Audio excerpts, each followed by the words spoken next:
I need petrol, but I'm not going to that petrol station.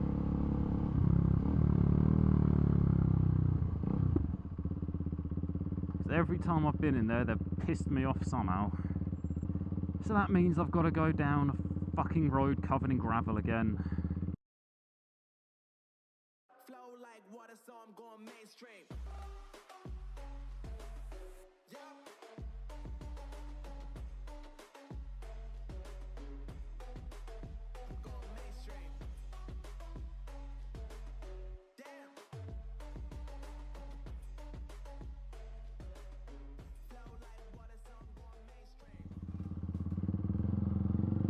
Thing is, I only filled up petrol yesterday morning. I'm doing so many fucking miles at the moment, going places to do things. Yes, that is very vague. And that is how it shall stay! For now, anyway. At some point I'll explain everything. But, like I said a couple of videos ago, I'm keeping a few secrets from you. I have big plans. Oh, my left foot is fucking slippy as hell now. Someone spilt a load of petrol right where I put my foot in the petrol station, so it's just coated in fucking petrol, slipping all over the damn foot peg. I don't know what that was that just flew into my helmet, but it sounded big and very dead now. The other day I actually managed to pull a wasp out of the vent here, because I went to clean my helmet, so because I was like covering it in water to like make all the dead bugs a bit softer and easier to get off, I'd closed the vent, and as I closed it, it pushed something forward. I was like, what the fuck is that? It looked like a dead leaf. So I pulled it out, and it was the wing of a wasp. Well, it was the front half of a wasp, because obviously it smacked into the helmet and split in half. So my helmet decided to eat a wasp.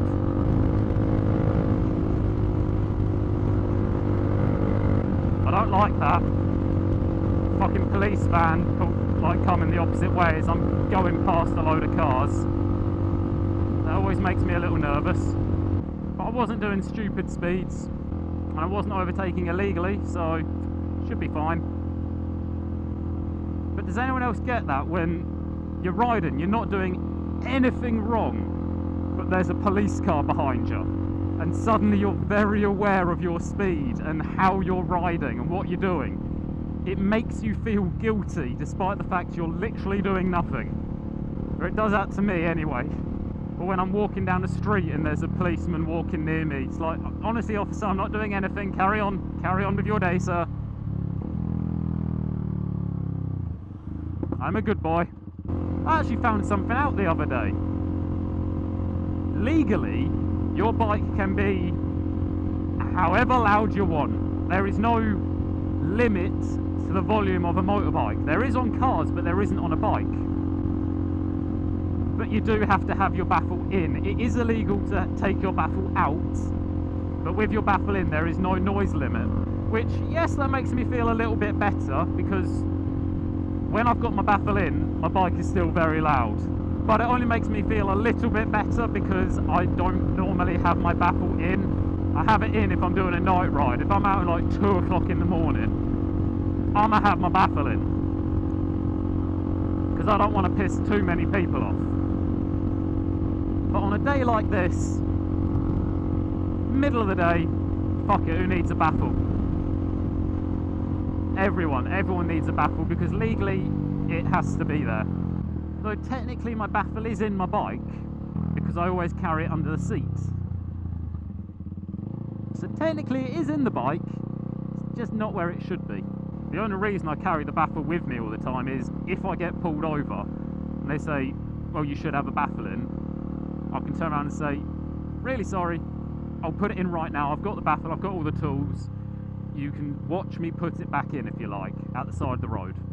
Oh, quick update on the tyres. I fucking love them. There you go, done. No, there is a bit more. Grip, fantastic. Wet weather performance, very nice. very nice. They still heat up within about 5 minutes, which is very good, because the other day it rained for the first time in 6 weeks. So there was standing water on the road. There was just all the oil and diesel and shit that had been in the road had come up to the surface, so it was meant to be slippy as fuck.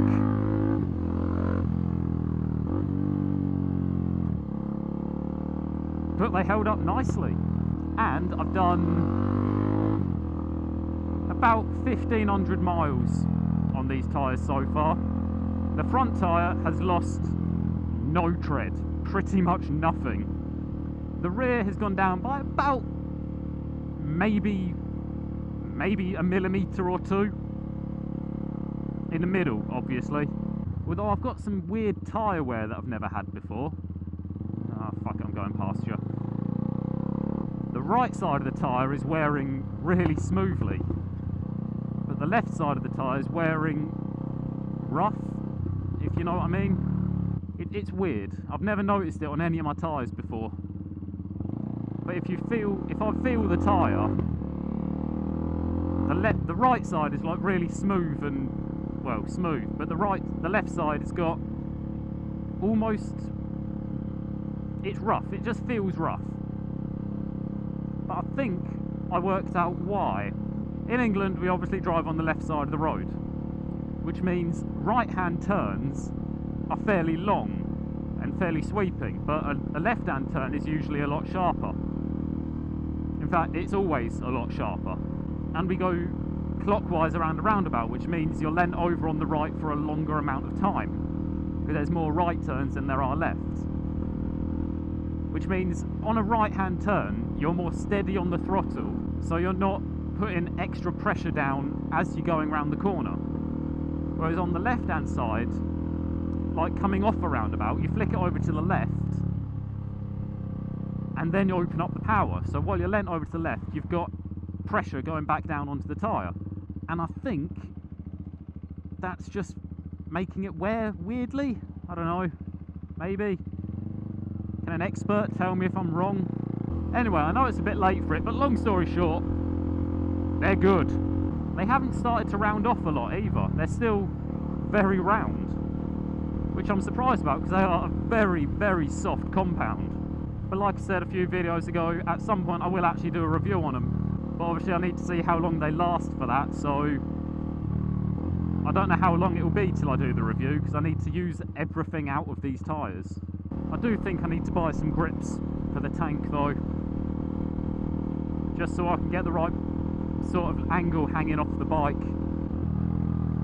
Oh no, wait, why? No, I'm an idiot. I went to try and turn right there. There isn't a right-hand turn. Well, there is, but it's a field. And I don't think my bike would do well off-road. I've just got that sneaking suspicion it might not handle it too well. There's the turning I wanted.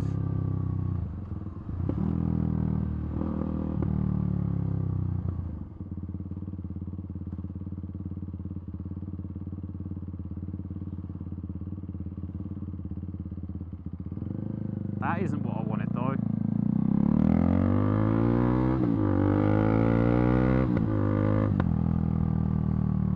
Oh, fucking cyclists. Oh my fucking god. You can go round, you can go round, you can go round, you can go round, you can go round. You can't go round now, but you could have.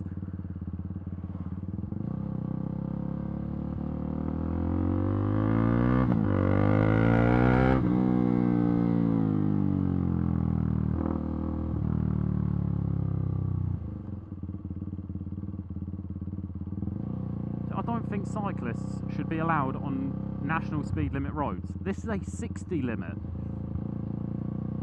We're doing 13. It's not safe. Round a blind corner, someone in a car could just smash into the back of them because they're not expecting them there. Because they don't do single file most of the time. They just don't. They should.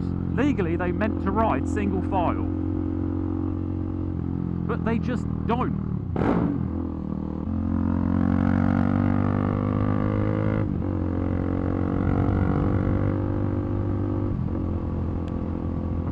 rattle going on.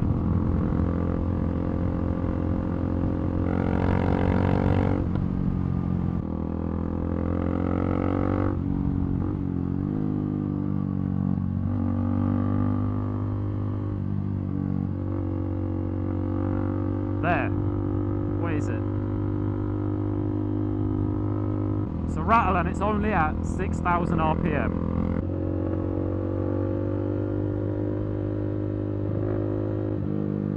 I think it's that fairing again.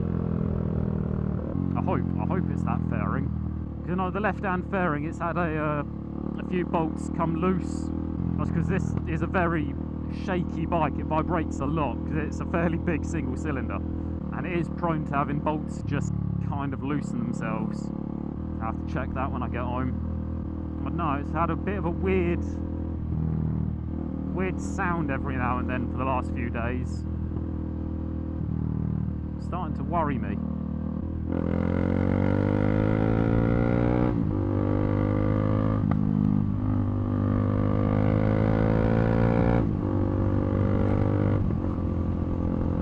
Is only around 6,000 RPM. Thank you, buddy. See what I mean, though? People have just started letting me past. I love it.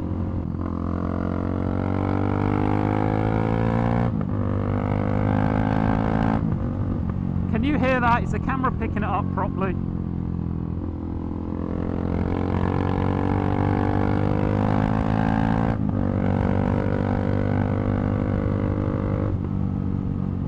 I think I'm going to have to cut this ride short and go and investigate that, because that's worrying me now. So right, thank you for watching, I hope you enjoyed, and I'll catch you next time after I've investigated a weird rattle. Oh, I really hope it's nothing major. I can't afford to have something wrong with the bike. So anyway, catch you all next time. I'm going mainstream. Mainstream. Flow like water, so I'm going mainstream.